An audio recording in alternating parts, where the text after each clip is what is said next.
नमस्कार। चरैवेति संस्कृत कक्षाओं में आपका स्वागत है।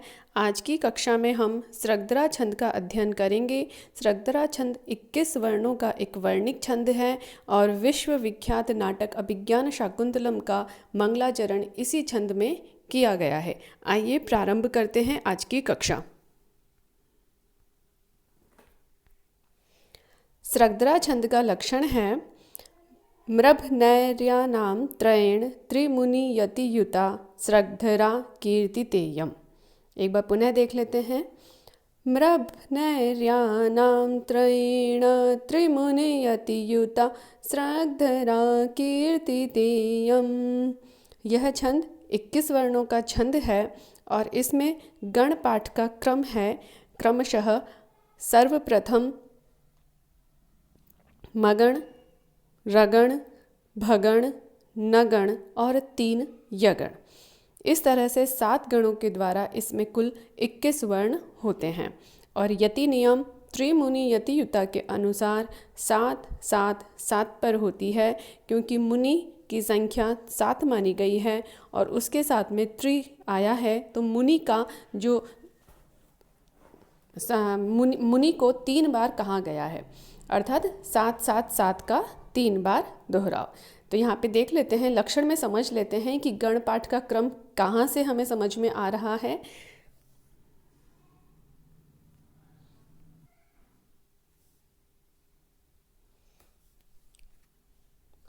लक्षण में जो मृभनैर्यानां त्रयेण है वही गण पाठ के क्रम को बता रहा है।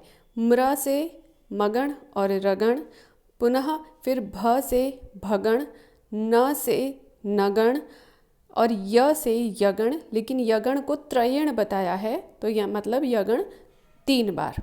तो इस तरह इसका क्रम हो गया मगण, रगण, भगण, नगण और यगण। यगण की 3 बार, तो 7 कुल इसमें गण होते हैं। और यति के लिए त्रिमुनि यतियुता आया है। त्रिमुनि यतियुता का मैंने अभी आपको बताया ही। मुनि की संख्या 7 मानी गई है, उसको 3 बार कहेंगे तो 7 7 7 अर्थात 21 वर्ण। तो ये इसमें आपके याद रखने के लिए स्मरणीय बिंदु हैं। पहला, ये 21 वर्णों का वर्णिक छंद है। दूसरा, इसमें त्रिमुनि यतियुता के द्वारा यति नियम बताया गया है। आपको ये शब्द भी याद रखना है, त्रिमुनि यतियुता, क्योंकि एग्ज़ाम में कई बार लक्षण के बीच में से एक शब्द के स्थान पर रिक्त स्थान पूर्ति के लिए भी आ सकता है, और या फिर ये पूछा जा सकता है त्रिमुनि यतियुता से क्या तात्पर्य है। तो आपको प्रत्येक छंद के लक्षण में इन शब्दों को भी ध्यान से याद करना है। इस तरह से यहाँ पे एक तो हो गया 21 वर्णों का छंद, एक यति त्रिमुनि यतियुता के अनुसार 7 7 7, और गणों का जो क्रम है वो भी आपको हर छंद का अलग अलग ठीक से याद करना है। यहाँ पे गणों का क्रम के लिए है मृभनैर्यानां। ये शब्द और लक्षण आपको याद होंगे और उसमें से आपको निकालना आ जाएगा कि कैसे है, तो आपके लिए बहुत ही आसान हो जाएगा। अब हम इसके उदाहरण को देख लेते हैं। अभिज्ञान शाकुंतलम विश्व विख्यात कालिदास का जो नाटक है, जिस पे अनेकों टीकाएं और अनुवाद मिलते हैं, उसी का यह मंगलाचरण है।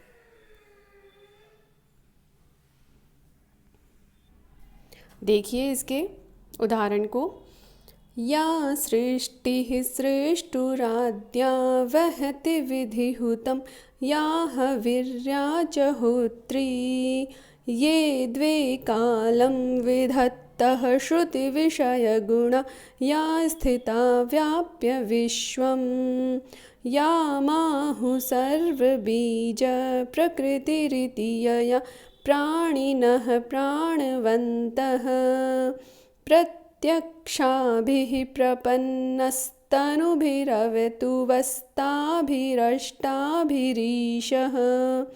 ईशा से यहाँ पे अष्टाभिरीशः, अष्टमूर्ति रूप शिव जी की प्रार्थना की गई है, वे हम सभी की रक्षा करें।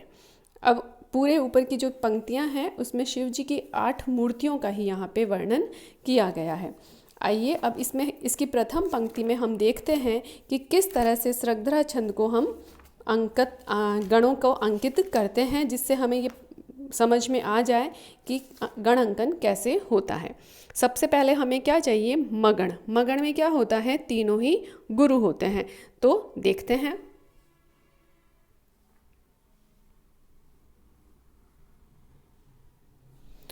या सृष्टि ही, तीनों ही गुरुवर्ण हैं। या आ की मात्रा होने से गुरु है, श्री के आगे संयुक्त वर्ण है इसलिए वो गुरु है, और टी में विसर्ग लगे हुए हैं तो वो गुरु है। ये आपसे वैसे क्वेश्चंस में भी पूछा जा सकता है कि विसर्ग युक्त वर्ण गुरु होता है या लघु होता है। लघु वर्ण है लेकिन उसके विसर्ग लगे हैं तो वो गुरु हो जाता है। तो यहाँ पे पहला हमारा मगण हो जाता है। उसके बाद हमें चाहिए रगण। रगण में क्या होता है, गुरु लघु गुरु। श्री टू रा, तो श्री में गुरु आगे संयुक्त वर्ण होने से, टू में लघु छोटी ऊ की मात्रा है, और द्या में गुरु, तो हमारा रगण हो जाता है। अब हमें चाहिए भगण। भगण में क्या होता है, गुरु लघु लघु।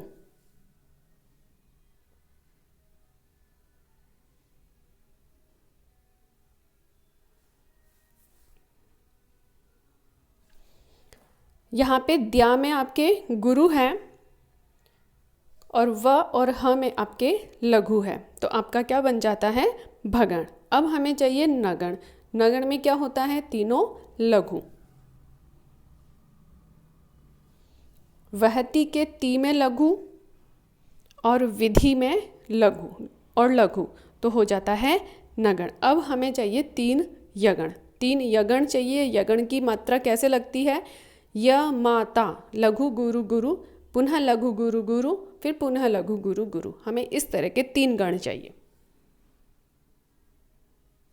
हु में लघु, तम में गुरु और या में गुरु, पहला यगण।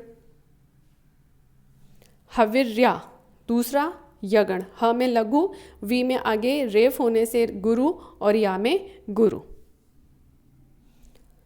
च होत्री, च में लघु, हो में गुरु, त्रि में गुरु। तो इस तरह से हमारा ये गण पाठ और गणों का क्रम बिल्कुल उचित ही बैठता है। प्रथम पंक्ति में हमने यहाँ किया, बाकी की तीनों पंक्तियों में आप स्वयं अभ्यास करिए, जिससे आपको गण अंकन करने में आसानी होने लग जाएगी और आप किसी भी छंद के उदाहरण को दे देंगे तो उस पे गण अंकन करके उस छंद को पहचान सकते हैं। दिक्कत आती है गण अंकन करने में सबसे ज़्यादा विसर्ग, संयुक्त वर्ण, रेफ इत्यादि में। तो इस तरह से जब हम हर छंद के उदाहरणों पे गण अंकन स्वयं द्वारा करेंगे तो हमारा बहुत ही अच्छा अभ्यास हो जाएगा। आज की कक्षा में इतना ही। 2-3 बातें ध्यान देने वाली हैं, वो मैं आपको फिर से याद दिला देती हूँ। पहला 21 वर्णों का वर्णिक छंद है सृग्धरा। फिर 7-7 साप्य यति होती है, जिसके लिए त्रिमुनि यतियुता शब्द लक्षण में आया है। फिर इसमें जो गण पाठ का क्रम है वो मृभनैर्या नाम त्रयण से बताया गया है, जिसके अनुसार मगण, रगण, भगण, नगण और 3 यगण, मतलब यगण यगण यगण, ये इसका गणों का क्रम है। हमने जो क्वेश्चन आंसर कर रहे हैं अपने छंद अध्ययन के साथ साथ, उसमें हम देख रहे हैं कि इस तरह के क्वेश्चंस एग्ज़ाम में पूछे जाते हैं कि छंद का लक्षण दे दिया और उसमें रिक्त स्थान की पूर्ति के लिए आपको शब्द भरना है कि उसमें क्या तो यति नियम के लिए बता दिया या फिर गण पाठ के लिए बता दिया। तो छंदों में ये 2 ही चीज़ें महत्वपूर्ण होती हैं, गणों का जो क्रम है वो और एक यति नियम। तो आप हर छंद का इस तरह से क्रम याद रखिए तो आपको छंद वाले पोर्शन को एग्ज़ाम में करने में बहुत आसानी होगी और आपका बिल्कुल भी गलत नहीं होगा। आज की कक्षा में इतना ही। अगली कक्षा में नए छंद के साथ मिलते हैं। आपकी कोई जिज्ञासा हो, आपके कोई प्रश्न हो तो प्लीज़ आप कमेंट बॉक्स में लिखिए। अगर आप कोई और भी तरह की जानकारी चाहते हैं तो आप कमेंट बॉक्स में लिखिए। आज की कक्षा में इतना ही। धन्यवाद। पुनः मिलते हैं।